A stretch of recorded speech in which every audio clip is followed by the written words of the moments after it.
नमस्कार, India voice देख रहे हैं आप और मैं हूं आपके साथ शिवम दुबे। इंडिया वॉइस का खास कार्यक्रम छत्तीसगढ़ कौशल्या भूमि में आप सबका स्वागत है। बुलेटिन की शुरुआत करेंगे खबर रायपुर से है, जहां मुख्यमंत्री निवास रायपुर में मुख्यमंत्री विष्णुदेव साय से केंद्रीय जल शक्ति मंत्री सीआर पाटिल ने मुलाकात की और मुख्यमंत्री ने छत्तीसगढ़ आगमन पर उनका स्वागत और अभिनंदन किया। इस दौरान पेयजल, स्वच्छता और इससे जुड़ी केंद्र प्रवर्तित योजनाओं पर चर्चा हुई। इस मौके पर विधानसभा अध्यक्ष रमन सिंह और उप मुख्यमंत्री अरुण साव भी मौजूद रहे।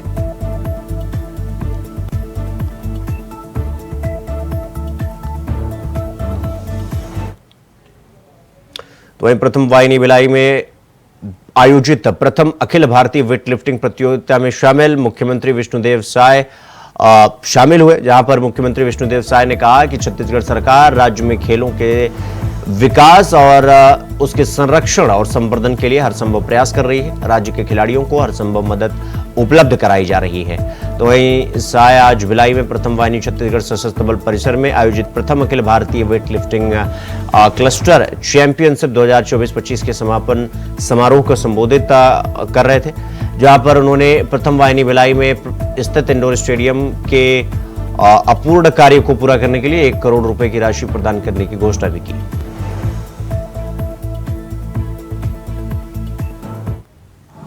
और अभी तो अब देखिए, इन लोगों के बात में कोई वजन नहीं है। ये लोग फ्यूज बल्ब है। इनको पिछले विधानसभा के चुनाव में छत्तीसगढ़ की जनता ने नकार दिया है। पिछले 5 साल बहुत बड़े बड़े वादे इन्होंने किए थे, सरकार में आए थे और पूरी तरह से जनता के विश्वास को खोने का ये लोग काम किए, जनता के साथ विश्वासघात करने का काम किए। इसलिए 2023 के चुनाव में छत्तीसगढ़ की जनता ने उसको फाड़ के फेंक दिया। ऐसे लोगों की वजह से कोई दम नहीं है। तो बड़ा स्वभाव का विषय है कि छत्तीसगढ़ में पहली बार ऑल इंडिया पुलिस द्वारा वेट लिफ्टिंग क्लस्टर चैंपियनशिप 2024 का आयोजन यहाँ पर हुआ। इसमें देश भर के उच्च प्रदेशों से पुलिस डिपार्टमेंट के और सीआरपीएफ और सीआईएसएफ और भी संस्थाओं के प्रतिभागी शामिल हुए और ये 5 दिवसीय आयोजन था। बड़ा अच्छा प्रदर्शन रहा और आज समापन समारोह में मुझे भी यहाँ पर शामिल होने का अवसर मिला। बहुत अच्छा ये आयोजन रहा, छत्तीसगढ़ के लिए गौरव का विषय है। अगली खबर रायपुर से है, जहां सीएम साय ने राजस्व विभाग की समीक्षा की। इस दौरान उन्होंने राजस्व अधिकारियों से कहा कि विभाग की छवि सुधारने की जरूरत है। लंबे समय से एक ही स्थान पर जमे पटवारी हटाए जाएंगे। उन्होंने कहा कि ऐसा सिस्टम तैयार किया जाए जिसमें निर्धारित समय के बाद पटवारी का अनिवार्य रूप से तबादला हो जाए। लोगों को दैनिक सरकारी कामकाज में पटवारी की जरूरत पड़ती है, इसलिए पटवारी अपने मुख्यालय में रहकर काम करें।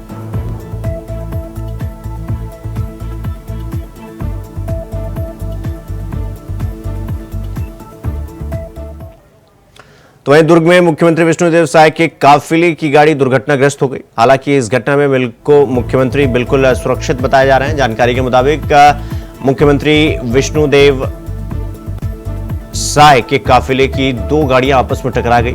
अचानक गाय के सामने आने से यह घटना हुई। जानकारी के मुताबिक गाय को बचाने के चक्कर में आगे चल रही गाड़ी ने अचानक से ब्रेक लगा दिया आगे की गाड़ी ने, जिसकी वजह से पीछे आ रही दूसरी गाड़ी टकरा गई।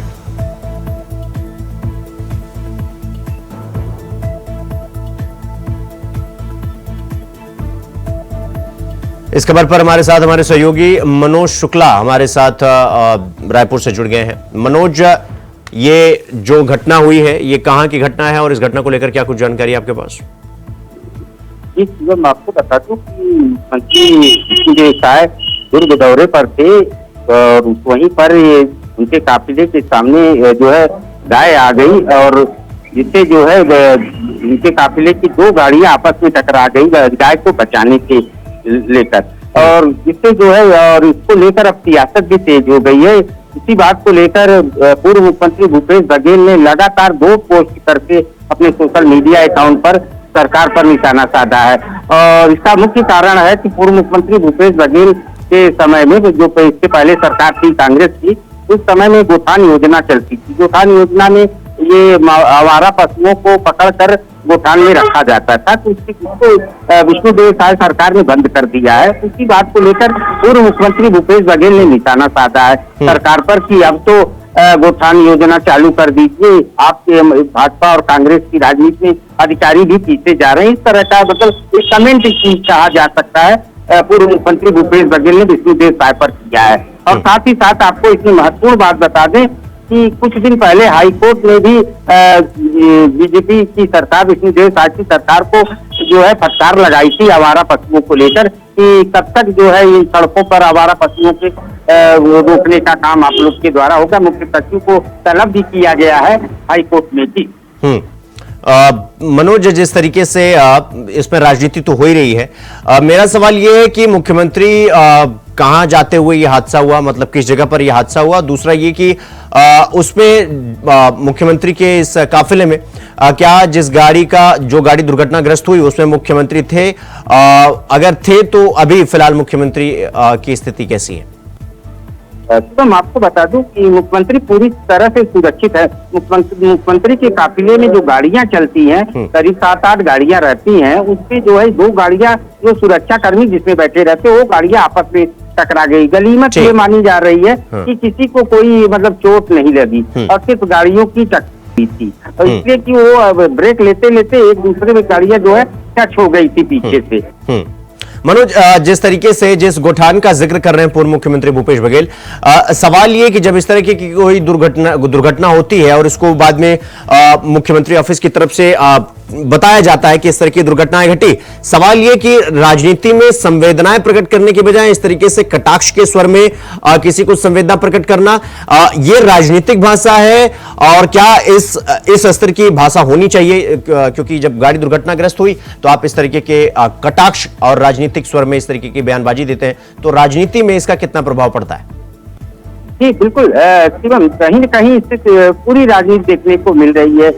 गायों की बात करें तो आवारा पशुओं का जो सड़क पर मिलना सभी लोग देखते हैं। ये छत्तीसगढ़ की बात न करके और भी प्रदेशों में जो है आवारा पशु सड़क पर देखने को मिलते हैं और उससे जो है दुर्घटनाएं भी होती रहती हैं, जिसको लेकर छत्तीसगढ़ बिलासपुर हाईकोर्ट ने फटकार भी लगाई है सरकार को कि आवारा पशुओं का कब तक जो है आप लोग निराकरण कर पाएंगे कि नहीं कर पाएंगे। इससे जो है आए दिन दुर्घटनाएं होती रहती है। जनहित याचिका में इसकी मनोज, अब अगर इसमें पक्ष विपक्ष तो एक पक्ष है ही, लेकिन अगर हाई कोर्ट भी इसमें इन्वॉल्व हो गया है तो क्या वजह है कि ये जो आवारा पशु हैं इनको कहीं पर रखा नहीं जा रहा? क्योंकि अगर ये इसी तरीके से भ्रमण करते रहेंगे तो दुर्घटनाएं तो होती रहेंगी, तो क्या वजह है कि इनको शरण नहीं मिल पा रही है, सरकार इसे सीरियसली ले नहीं रही है या पूरी तरीके से इग्नोर कर रही है? मतलब क्या मामला क्या है? तो मैं आपको बता दूं कि ये आवारा पशुओं को लेकर आज से नहीं काफी अरसे से जो है राजनीति चलती आ रही है। इसमें देखने वाली बात यह होगी कि इनके आवारा पशुओं को रखने के लिए कई गौशाले बनाई गई हैं, जहां पर आए दिन भ्रष्टाचार की बातें सामने निकल कर आई हैं, आती रहती हैं और गायों के मरने की बातें भी सामने निकलती। उनको पशुओं को चारा नहीं मिलता, जो गौशालाएं चला रहे हैं वो पैसा खा जा रहे हैं। तो इस तरह के आरोप लगातार जो है इस पर भी राजनीति होती रहती है। किसी कोई भी सरकार हो, चाहे कांग्रेस की रही हो चाहे वो बीजेपी की रही हो, लेकिन सही मायने में देखा जाए हाई कोर्ट का इन्वॉल्व होना इस मैटर में तो कहीं न कहीं ये दर्शाता है कि सरकार की कमियां देखने को मिलती हैं और ये जो आवारा पशुएं हैं उनको लेकर कोई भी सरकार गंभीर नहीं दिखती, जिस वजह से आए दिन जो है बड़ी बड़ी दुर्घटनाएं भी होती रहती। नेशनल हाईवे जैसे रोडों पर आवारा पशुओं को देखा जाता, रात में भी आवारा पशुएं सड़क पर बैठी रहती है जिससे सामने दिखती नहीं, तो दुर्घटना होना स्वाभाविक बन जाता है। लेकिन कहीं न कहीं कोई भी सरकार इस मामले में गंभीर होती नहीं दिखती है। जी नहीं मनोज, अगर हम कांग्रेस की सरकार की जिक्र कर ले, उनके कार्यकाल का, भूपेश बघेल जो है वो मुख्यमंत्री थे, उनके समय में आवारा पशुओं के लिए क्या जो उनका शरण गृह होता है गायों का या आवारा पशुओं का, उनके समय में था कि नहीं था, जिसको लेकर जिक्र कर रहे हैं भूपेश बघेल? हम आपको बता दें पूर्ववर्ती कांग्रेस की सरकार में गोठान योजना चालू की गई थी, जिसको जो है फिर ये विष्णुदेव साय की सरकार ने बंद कर दिया। और उस गोठान योजना जब पूर्व की सरकार थी तो गोठान योजना पर भी काफी आरोप लगे थे भ्रष्टाचार के, जिसे लेकर विष्णुदेव साय सरकार जब यहाँ पर छत्तीसगढ़ में आई तो तत्काल उसको बंद कर दी। तो ये वही बात हो गई से शिवम की ये आवारा पशुओं को लेकर सिर्फ राजनीति होती आ रही है। इनको जो गौशालाओं की बात करें तो गौशालाओं के जो प्रबंध संचालक होते हैं उनके ऊपर भी बड़े बड़े आरोप लगते हैं कि चारा घोटाला कर गए तो गायें मर रही हैं। इन तमाम बातें सामने निकल कर आए दिन आती रहती हैं, लेकिन सही मामले में देखा जाए तो इसका निराकरण नहीं हो पा रहा है। बहुत बहुत धन्यवाद आपका हमसे जुड़ने के लिए और इस खबर पर जानकारी हमारे साथ साझा करने के लिए। रुक करेंगे अगली खबर की ओर। छत्तीसगढ़ कांग्रेस ने बीजेपी सरकार के खिलाफ मोर्चा खोल दिया है। कांग्रेस ने भाजपा सरकार पर कानून व्यवस्था बनाए रखने और बढ़ती आपराधिक घटनाओं को रोकने में विफल होने का आरोप लगाया है। इसी को लेकर 27 सितंबर को राज्य के बलौदाबाजार जिले में कांग्रेस ने न्याय यात्रा की शुरुआत की। न्याय यात्रा का आज दूसरा दिन है।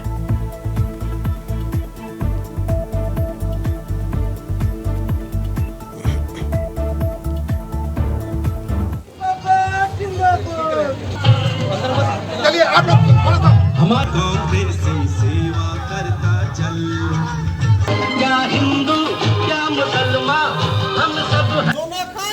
तो इस खबर पर हमारे साथ हमारे सहयोगी प्रदीप महेश्वरी हमारे साथ बलौदाबाजार से जुड़ गए हैं। प्रदीप, जो न्याय यात्रा कांग्रेस की तरफ से निकाली गई है, आज उसका दूसरा दिन है और कानून व्यवस्था को लेकर कांग्रेस पूरी तरीके से घेर रही है वहां की सरकार को। क्या खबर, क्या जानकारी इस यात्रा को लेकर आपके पास?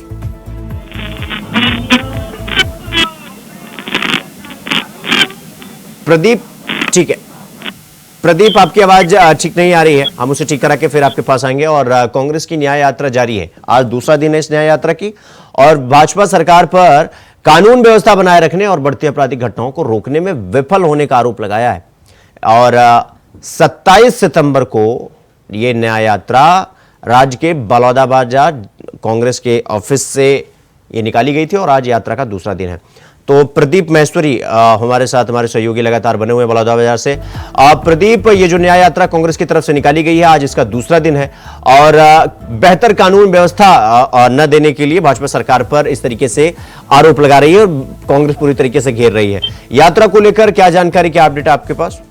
ठीक है, आज यात्रा का दूसरा दिन है। दीपक बैच के नेतृत्व में यात्रा निकली। आज डॉक्टर शिव कुमार डहरिया, कवासी लखमा और अमित नाथ यात्रा में शामिल है। आज की यात्रा नवन का जोर होते हुए गुवाहाटी में रुकेगी। आज यात्रा का दूसरा दिन रहेगा और यात्रा में जो जन सैलाब मिल रहा है इससे कांग्रेस बहुत गदगद है।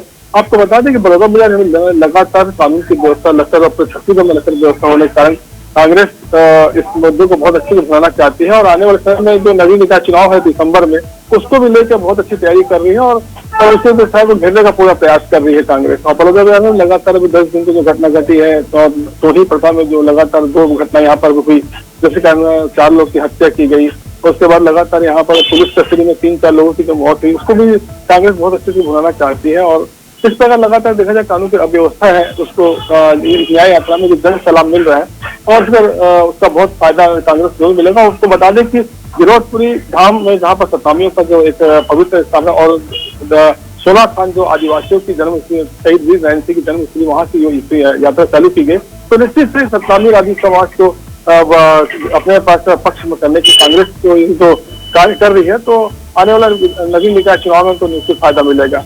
जो जी प्रदीप, जिस तरीके से कांग्रेस लगातार यात्रा निकाल रही है वहां की कानून व्यवस्था को लेकर, सवाल यह है कि क्या सिर्फ ये पॉलिटिकली यानी राजनीतिक घेराव है भारतीय जनता पार्टी का, या वाकई में पिछले कुछ दिनों से जो हमने देखा वहां पर एक के बाद एक ऐसी घटनाएं घटी जो कानून व्यवस्था और वहां की प्रशासन पर सवालिया निशान खड़े करते हैं? तो इस यात्रा को किस तरीके से देखा जाना चाहिए? क्या ये राजनीतिक यात्रा है, सरकार को घेरने की कोशिश है, या वाकई में जमीनी हकीकत कुछ और है?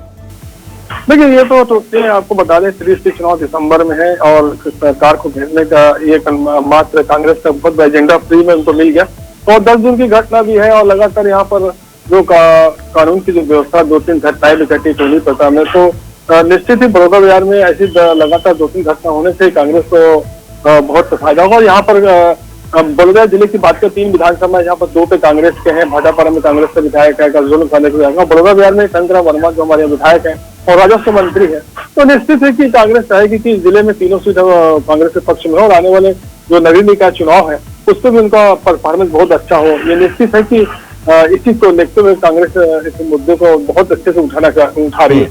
ठीक है, प्रदीप, बहुत बहुत धन्यवाद आपका हमसे जुड़ने के लिए और इस खबर पर जानकारी हमारे साथ साझा करने के लिए। रुक करेंगे अगली खबर की ओर। गृह मंत्री विजय शर्मा के गृह जिले में एक बार फिर हत्या की वारदात से ग्रामीणों में गहरा आक्रोश है। बताया जा रहा है कि यहां एक नशेड़ी युवक ने गांव के 4 लोगों पर पेचकस से जानलेवा हमला कर दिया। इस घटना में गंभीर रूप से घायल एक युवक की मौके पर ही मौत हो गई। तो वहीं दूसरी तरफ दूसरे घायल युवक के अस्पताल में उपचार के दौरान उसने भी दम तोड़ दिया। घायलों को जिला अस्पताल में भर्ती करवाया गया है। बताया जा रहा है कि हत्या की इस वारदात के बाद ग्रामीणों ने हत्यारे युवक को बंधक बना लिया। पुलिस की मौजूदगी में ग्रामीण आरोपी के विरुद्ध कड़ी कार्रवाई की मांग करने को लेकर आक्रोश व्यक्त करने लगे। कवर्धा में हुए हत्याकांड पर पूर्व सीएम भूपेश बघेल ने एक बार फिर गृह मंत्री विजय शर्मा और सरकार पर निशाना साधते हुए कानून व्यवस्था पर सवाल उठाया।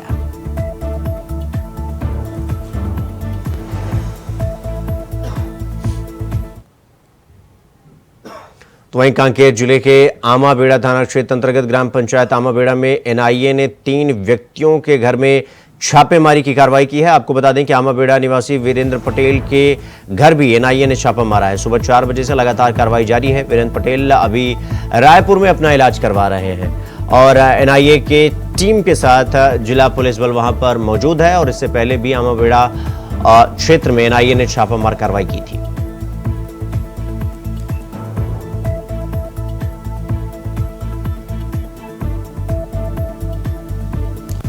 तो एनआईए ने पत्रकार के घर पर छापा मारा है और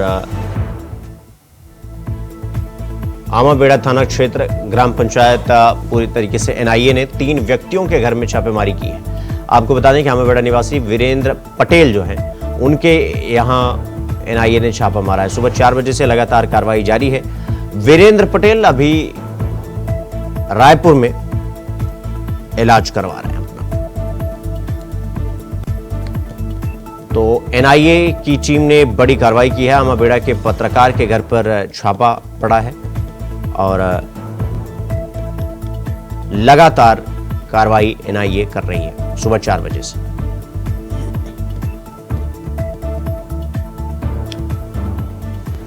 इस खबर पर हमारे साथ हमारे सहयोगी प्रशांत ज्योतिषी हमारे साथ कांकेर से जुड़ गए हैं।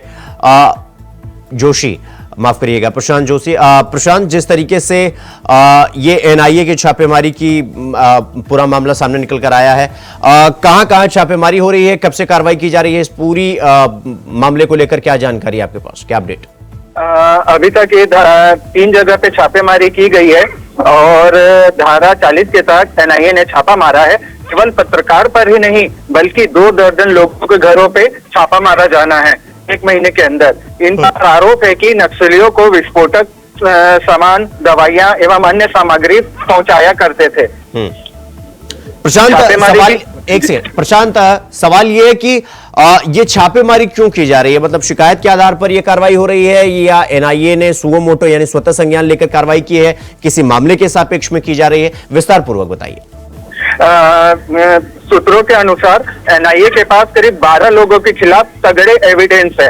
अभी सिर्फ छापेमारी इसलिए हो रही है और भी सबूत इकट्ठे किए जाने हैं। नक्सलियों के सहयोगियों में नारायणपुर और कांकेर जिले के बड़े बड़े रसूलदार नेताओं के पास के भी नाम शामिल हैं। कुछ पत्रकारों के नाम भी शामिल हैं। गिरफ्तारियां अभी शेष है। आज जो छापेमारी की कार्रवाई सिर्फ सबूतों के तलाशने के लिए की गई थी। ठीक है प्रशांत, बहुत बहुत धन्यवाद आपका हमसे जुड़ने के लिए और इस खबर पर जानकारी हमारे साथ साझा करने के लिए।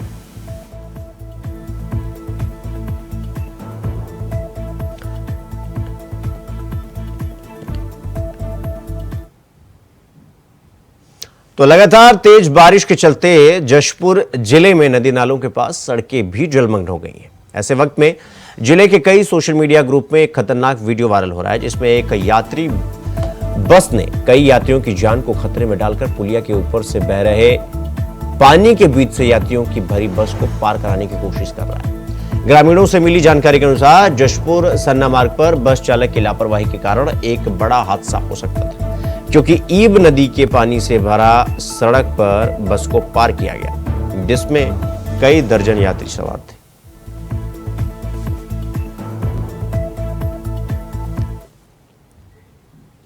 वहीं बलौदाबाजार जिले के मजदूरों को बंधक बनाने का मामला सामने आया है। जिले के 16 से 18 मजदूरों को कर्नाटक ले जाकर उन्हें लाखों में बेचने की वारदात सामने आई है। आपको बता दें कि इन मजदूरों से दिन भर काम करवाया जाता है, लेकिन उन्हें रोजी रोटी नहीं दी जाती है। इस तरह से उनका शोषण किया जाता है और बंधक बनाए गए मजदूर तोरण बंजारे से मिली जानकारी के अनुसार जिले के लगभग 16 से 18 मजदूरों को नागपुर का एक लेबर सरदार नागपुर काम दिलाने के बहाने कर्नाटक ले गया और सभी मजदूरों का 13 लाख रुपए में सौदा कर दिया। सभी मजदूरों को जंगल और घर के बीच बंधक बनाकर रखा गया। बंधक बनाए गए मजदूरों ने वीडियो भेजकर शासन प्रशासन से मदद की गुहार लगाई।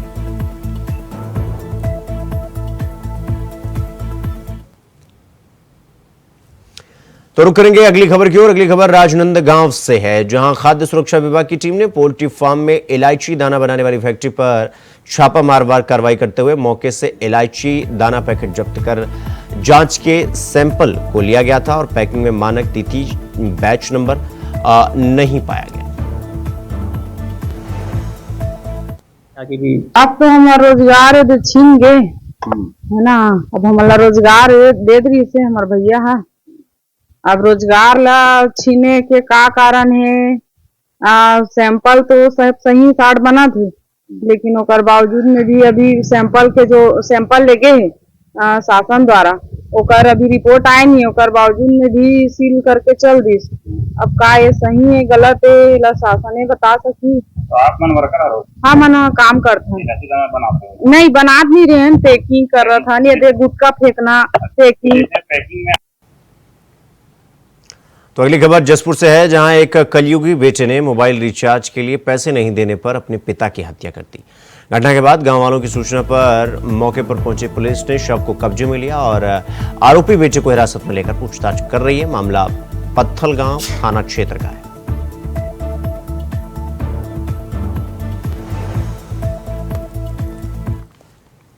तो छत्तीसगढ़ कौशल्या भूमि में फिलहाल अभी के लिए बस इतना ही। देश और दुनिया की तमाम खबरों को देखने के लिए देखते रहिए इंडिया वॉच। नमस्कार।